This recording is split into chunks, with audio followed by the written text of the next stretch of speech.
Coucou les beautés, aujourd'hui on va un peu laisser la cosmétique, les ongles, tout ça, le make-up. On va se mettre à la cuisine.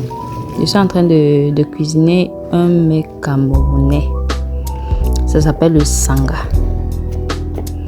Donc pour le faire, vous avez besoin de la pulpe de noix de palme. Vous aurez besoin de légumes et ensuite de maïs et d'une petite écorce là, on appelle ça le romi. Donc pour extraire, puisque je n'ai pas la pulpe de noix, je vais extraire mes noix de façon manuelle.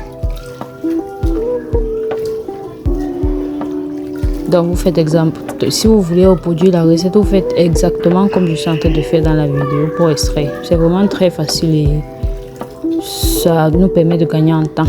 On enlève bien les pulpes et tout ce qui peut être désagréable en bouche, on va tamiser pour vraiment extraire tout le jus, parce que c'est de ça qu'on aura besoin. Et on va donc commencer par mettre notre marmite au feu. On va y introduire notre légume qu'on a préalablement nettoyé ainsi que le maïs. Les deux vont cuire ensemble à feu doux. Donc dès que vous introduisez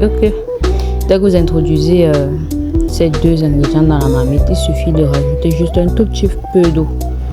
L'eau doit être vraiment minimum, un tout petit peu, et vous laissez ça à feu doux pour que ça mijote correctement. Ça doit commencer à réduire comme vous voyez. Et pour rajouter la pulpe de noix, il faudrait que l'eau soit vraiment, vous voyez là, on voit encore l'eau.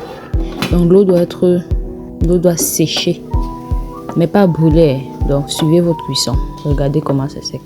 Dès que c'est sec comme ça, j'ajoute alors le jus de mes noix de palme que j'ai préalablement extrait. Donc on ajoute et puis on laisse encore mijoter même pour 10 minutes ou 5 à feu doux.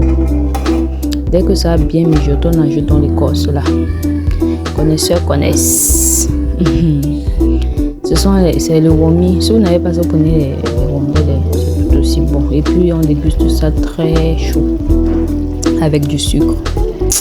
Vraiment le repas c'est trop bon.